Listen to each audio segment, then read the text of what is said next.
ሰላም ቤተሰቦች፣ ይህንን መጽሐፍ ሳቀርብላችሁ እጅግ በኩራትና የኔም ከፍተኛ እውቀት ያገኘሁበት ስለሆነ ይህ መጽሐፍ ለሁላችንም ብናየው ምናልባት ወዴት እየሄድን እንደሆነ ቀጣይ እይታችንን ያስተካክለና ብዬ አስባለሁ። ለሺህ ዓመታት እንግዲህ የሰው ልጅ አምላኩን ሲለምን የኖረ ነው። ነገር ግን አሁን ጭካኔው በጣም እየጨመረና የሰው ልጅ አካሄዱ ከምናስበውና ከምንጠብቀው በላይ እየሆነ ነው። ዛሬ ግን ራሱን በመስታወት እያየ አምላክ እኔ ነኝ የሚልበት ደረጃ ላይ ደርሷል። ይህ ሁሉ ጥረት መጨረሻው አንድ ነው። እንግዲህ እሱም ሰው ራሱን ወደ አምላክነት ማሳደጉ ነው። ሆሞዲዮስ ይባላል። ይህ እንግዲህ የመጽሐፉ ርዕስ ነው። ሐረሪ የጻፈው መጽሐፍ ሆሞዲዮስ ይባላል። የመጽሐፉ ትርጉምም የሰው ልጅ ወደ አምላክነት የሚቀየርበትን ፍንትው አድርጎ የሚያሳየን እጅግ ውብ የሆነ ታሪክ ነው። እንግዲህ የሰው ልጅ ታሪክ በትልቅ የጨለማ ባህር ላይ እንደሚጓዝ ታንኳ ብላችሁ ውሰዱት። ዛሬ የምንጀምረው ተራ የመጽሐፍት ትረካ ወይም ታሪክ አይደለም። የሰው ልጅ ወዴት እየሄደ እንደሆነ የምንመረምርበት፣ ወደፊት እይታችንን ፎርካስት የምናደርግበት፣ ምናልባትም የልጅ ልጆቻችንና የልጆቻችን ሕይወት ወደፊት ምን ሊመስል እንደሚችል የምናይበት ጥልቅ ጉዞ ነው። ይህ ጉዞ ስንጀምር መጀመሪያ ልናውቀው የሚገባ አንድ ሰው አለ። እሱም የዚህ ታላቅ መጽሐፍ ባለቤት ዮቫል ኖህ ሐረሪ ነው። ሐረሪ በ1976 በእስራኤል ነው የተወለደው። አሁን ደግሞ በታዋቂው ኦክስፎርድ ዩኒቨርሲቲ የዶክትሬት ዲግሪውን ያገኘ የዘመናችን እጅግ ተጽዕኖ ፈጣሪ የታሪክ ምሁር ነው። በዓለም ዙሪያ በሚሊዮኖች የሚቆጠሩ ሰዎችን አእምሮ ያነቃቃ የመጀመሪያ መጽሐፍ ጽፏል። እሱም ሆሞ ሳፒየንስ የሚባል ጽሑፍ ጽፏል። ይህን ጽሑፍ እንግዲህ በጣም ታላላቅ ሰዎች የሰው ልጅ ያለፈ ታሪክን ፍንትው አድርጎ በማሳየት የዓለምን ሕዝብ አስደምሟል። ዛሬ ግን በ2016 ለዓለም ይፋ ባደረገው ሆሞዲዮስ ኤ ብሪፍ ሂስትሪ ኦፍ ቱሞሮ በተሰኘው ድንቅ ስራው ነገን እንቃኛለን። ሐረሪ በየቀኑ እንግዲህ ለራሱ ጊዜ ይሰጣል። ለ2 ሰዓት ያህል ሜዲቴሽን የሚያደርግ የመረጋጊያ ጊዜ ያለው፣ ስጋ የማይመገብና ከዓለምንም አድሎ በሃይማኖት፣ በቀለም እንዲሁም በፖለቲካ አድሎ የሌለው በግልጽ እኩል ለማየት የሚጥር ታላቅ ሰው ነው። የእሱ ስራዎች እንደ ባራክ ኦባማና የዓለም ተጽዕኖ ፈጣሪ ባለሀብቶች እንደ ቢልጌት ያሉ የዓለም ታዋቂ መሪዎች ቀልብ የሳቡ ጽሑፎችን ይጽፋል። የእሱ ጽሑፎች ግን ለምንድን ነው የዓለምን ትኩረት የሳቡት የሚለውን በዚህ መጽሐፍ በደንብ እናገኘዋለን ማለት ነው። መልሱ በዚህ መጽሐፍ ውስጥ ባለው አስደንጋጭ ትንበያ ላይ ይገኛል። ይህም ሆሞዲዮስ ማለት ነው። ሆሞዲዮስ እንግዲህ ሰው አምላክ እንደማለት ነው። ይህ መጽሐፍ ቀጥታ ሲተረጉመው ሰው አምላክ ማለት ነው። ይህ መጽሐፍ የሰው ልጅ አሮጌዎችን ጠላቶቹን ድል ካደረገ በኋላ ወዴት እያመራ እንደሆነ በጥንቃቄ የምናይበትና በጥልቀት የምንተነትንበት ይሆናል ማለት ነው።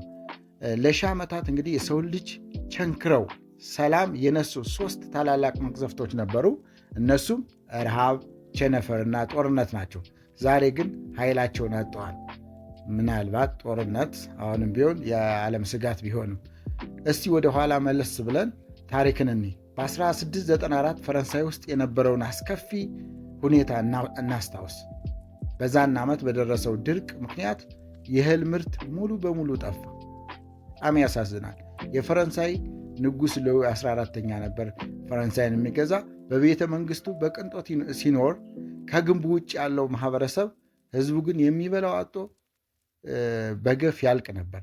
በወቅቱ የነበረ አንድ ባለስልጣን እንደገለጸው መንገዶች በረሃብ በደከሙና በሚሞቱ ድሆች ተሞልተው ነበር ይለናል። እነዚህ ምስኪን ሰዎች ሕይወታቸውን ለማቆየት ሲሉ እንደ ድመትና ውሻ በቆሻሻ ላይ የተጣሉ የፈረስ ስጋዎችን፣ የበሰበሱ ባሽሮችን ይበሉ ነበር።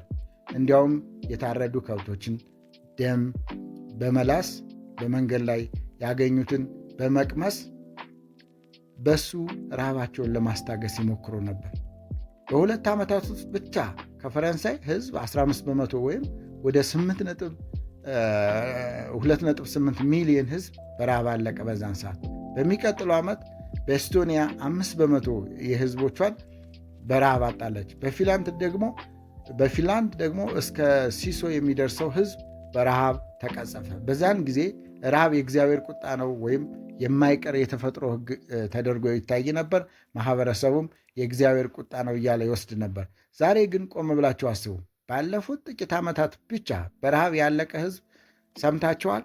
ምናልባት በፖለቲካ ሴራ ካልሆነ በስተቀር ዛሬ ረሃብ ቴክኒካዊ ችግር ነው፣ መፈታት የሚችል ማለት ነው።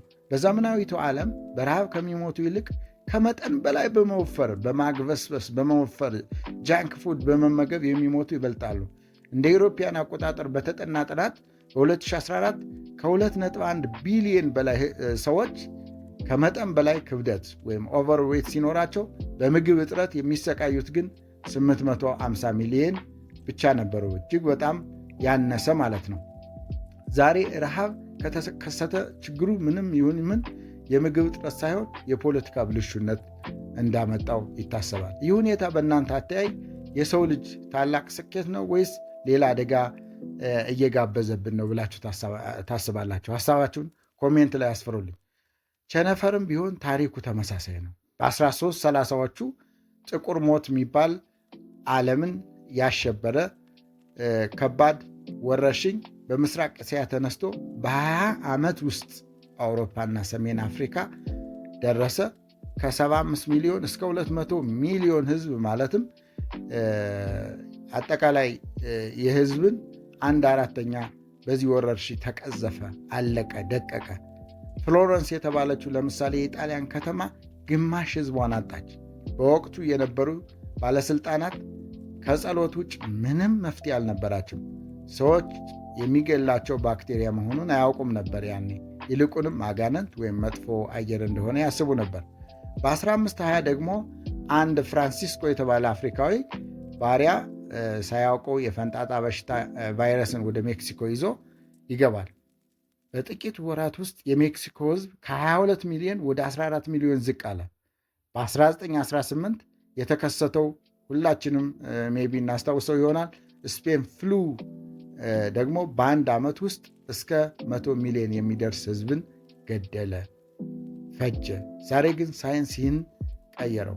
እንደ ፈንጣጣ ያሉ በሽታዎች በክትባት ተሸንፈዋል። ቸነፈር ከአሁን በኋላ ምስጢራዊ መቅዘፍት ሳይሆን ሊታከም የሚችል ባዮሎጂካል ብልሽት እንደሆነ ሳይንስ ደርሶበታል። ጦርነትም ቢሆን እንደ ጥንቱ የሀብት ማግኛ መንገድ መሆኑ አብቅቷል። ድሮ ሀብት ለማካበት የግዴታ ጦርነት ወሳኝ ነበር። ዛሬ ሀብት ምንጭ ከእርሻ መሬት ወደ እውቀት ተቀይሯል። የሲሊኮን ቫሊን እውቀት በጦርነት መዝረፍ አይቻልም።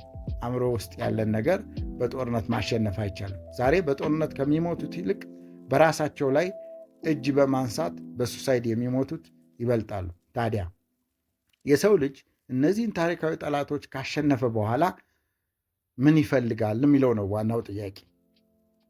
ረሃብ፣ ቸነፈር፣ ጦርነትን ካሸነፈ ወደፊት ምን ይፈልጋል የሚለው ነው። ሐረሪ 3 አዳዲስ ግቦችን ያስቀምጣል በመጽሐፉ። አንደኛው ዘላለማዊነትን ወይም ኢሞርታል መሆንን ነው። ሳይንስ ዛሬ ሞትን እንደ ቴክኒካዊ ችግር ማየት ጀምረዋል። እርጅና ማቆም አዲሱ የጎግል እና የታላላቅ የዓለም ሳይንቲስቶች ፕሮጀክት ሆኗል። ሁለተኛ ግቡ ደግሞ ደስታ ነው። ደስታ የሚመነጨው እንግዲህ በባዮኬሚስትሪ ነው ብሎ ይታሰባል። ሎተሪ ሲደርሰንም ሆነ ምግብ ስንበላ አእምሯችን ውስጥ የሚፈጠረው ኬሚካል አንድ አይነት ነው ብለው ይታሰባል። ስለዚህ ደስታን ቀጣይነትና ዘላለማዊ ማድረግ አንድ የወቅቱ አጀንዳ ነው ይላል መጽሐፉ።